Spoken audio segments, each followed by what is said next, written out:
Olá, amores! Em nossa aula de hoje, nossa aula de História, nós iremos estudar sobre o sistema de governo geral. Esse sistema foi implantado devido ao desempenho insatisfatório das capitanias hereditárias. Lembra que eu falei na última aula que o nosso território foi dividido em capitanias hereditárias e Dom João III entregou essas terras para alguns donatários, né, portugueses, que ficaram responsáveis pelo desenvolvimento de cada área. Como não houve sucesso, apenas poucas capitanias, né, tiveram lucro. Então ele implantou o governo geral no Brasil no ano de 1548. Então, essa era a forma de centralizar o poder da colônia e acabar com a desorganização administrativa que foi essa divisão em capitanias hereditárias. Com a implantação do sistema de governo, as capitanias não deixaram de existir assim de repente, né? Foi um enfraquecimento gradativo e pouco a pouco a posse das terras voltaram para Portugal. Então, em 1548 foi assinado esse regime real, né, criando o governo geral. Já em 1549, Tomé de Souza, o primeiro governador geral, instalou-se na capitania de Todos os Santos, tendo fundado a primeira capital do Brasil, a nossa Salvador. A capitania de Todos os Santos, né, atual Salvador, foi escolhida por ficar por sua posição estratégica. Então, ela ficava próxima das capitanias do Norte e do Sul, a de Pernambuco e a de São Vicente, que eram as principais economias, né, o que gerava maior economia com a cultura da cana-de-açúcar. Os principais objetivos do governo geral era criar condições para a viabilidade econômica do Brasil, centralizar e coordenar a administração, defender a costa brasileira dos ataques dos estrangeiros, fiscalizar as capitanias e também desenvolver economicamente o Brasil e ainda defender os colonos. Como as capitanias não foram extinguidas logo com a assinatura do governo geral, os donatários deveriam ser obedientes ao governo geral, já que era a autoridade maior da colônia. Aconteceram muitas modificações, né, durante esse período do governo geral. Dom João III enviou ao Brasil seu primeiro representante direto, o governador-geral, munido de amplos poderes. O governador também trazia um documento que era o regimento, né, o régio, que, entre outras coisas, determinava aos donatários e aos colônios a submissão às ordens do governo geral. O governador-geral recebeu o título de vice-rei a partir de 1720. Várias vezes o Brasil foi dividido por dois governadores gerais para melhor administração. Como o território era muito grande, então algumas vezes aconteceu esse fato. Para ajudar os governadores gerais a dirigirem as novas terras, foram criados também os seguintes cargos: ouvidor-mor, para cuidar da justiça; o provedor-mor, para cuidar das finanças e cobrar os impostos; o capitão-mor, para cuidar dos assuntos militares. Inicialmente, houve muitas dificuldades, né, para conseguir instalar um novo sistema, mas após o fim do terceiro governo, a colônia já estava organizada sobre a nova forma administrativa.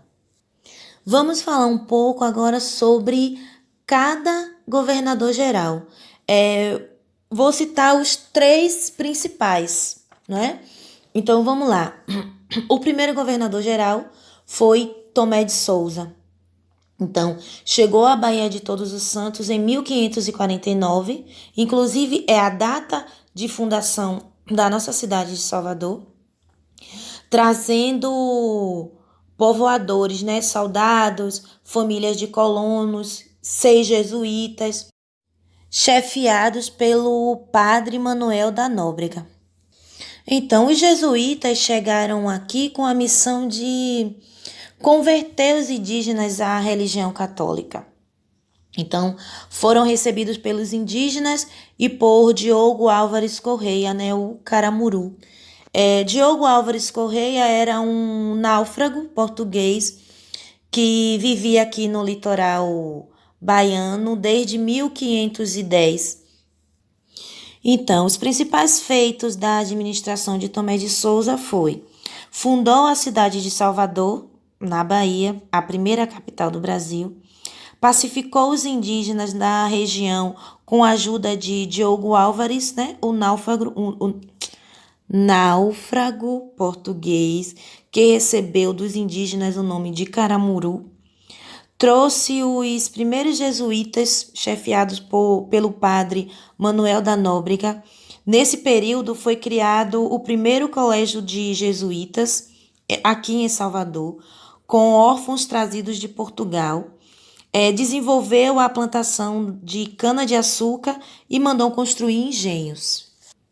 Também iniciou a criação do gado na Bahia. As primeiras cabeças de gado vieram de Cabo Verde. Introduziu os primeiros escravos africanos, infelizmente, no Brasil, em 1550, para trabalharem nas plantações de cana-de-açúcar. Então, os escravos africanos eram adquiridos nas colônias portuguesas lá na África, né? Como Guiné, Angola e Moçambique. Nós já sabemos a triste história, né, da escravização dos africanos. Então, começou aí em 1550. Enviou expedições ao interior à procura de ouro e prata e também visitou outras capitanias para verificar de perto as dificuldades dos donatários. Tomé de Souza governou até 1553. Sua administração foi bastante proveitosa para o Brasil naquela época. O segundo governo geral foi Duarte da Costa, de 1553 a 1558. Então, a frota de Duarte da Costa, sucessor de Tomé de Souza, né? Ou seja, veio depois de Tomé de Souza, chegou à Baía de Todos os Santos aqui no ano de 1553. Com ele vieram também vários jesuítas e também José de Anchieta, que na época ainda era noviço. O governo de Duarte da Costa foi bastante tumultuado, né? Nesse período houveram várias lutas entre os colonos e os indígenas. Um dos acontecimentos mais importantes no período do governo de Duarte da Costa foi a invasão francesa ao Rio de Janeiro. Os franceses queriam fundar a colônia francesa aqui, no caso seria a França Antártica.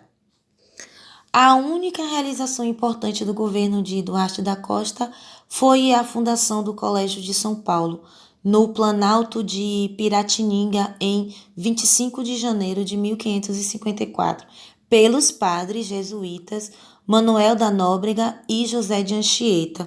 Esse colégio deu origem à Vila de São Vicente, ou seja, a Vila de São Paulo, hoje São Paulo. O terceiro governo geral, né, o terceiro governador geral foi Mendes Sá, de 1558 a 1572. Mendes Sá teve um governo longo, governou por quase 15 anos.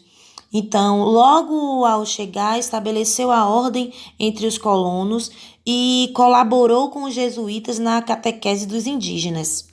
Então, os fatos mais importantes do governo de Mendes Sá foram a fundação da cidade de São Sebastião, do Rio de Janeiro, por seu sobrinho Estácio de Sá, em 1º de março de 1565, a pacificação na Confederação dos Tamoios, também conseguiu a expulsão dos franceses do Rio de Janeiro com auxílio de Estácio de Sá em 1567. O desenvolvimento da agricultura e combate ao contrabando.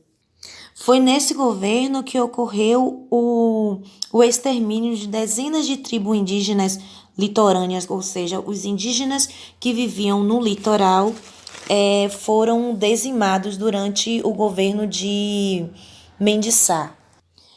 Mendes Sá permaneceu 15 anos no governo porque Dom Luís de Vasconcelos, que seria o seu sucessor, morreu na viagem de navio, na travessa, né? Na travessia para chegar aqui ao Brasil. Então ele morreu, o navio foi atacado por corsários franceses. Então, sendo assim, Mendes Sá continuou no governo até 1572, quando faleceu. Então, aí nessa época, o rei de Portugal era Dom Sebastião, então procurando melhorar a administração das terras brasileiras. Em 1574, dividiu o Brasil em governo do Norte e governo do Sul. Assim, haveriam 2 governadores no Brasil. Essa divisão durou cerca de 4 anos e não deu muito certo. Então, o Brasil continuou nesse sistema até 1714, quando esses governadores passaram a ser vice-reis. Então, o vice-reinado durou até 1808, quando a corte portuguesa foi transferida para o Brasil, durante os ataques que vinham sofrendo de Napoleão Bonaparte na Europa. Então, nós vamos ficando por aqui. Até a nossa próxima aula.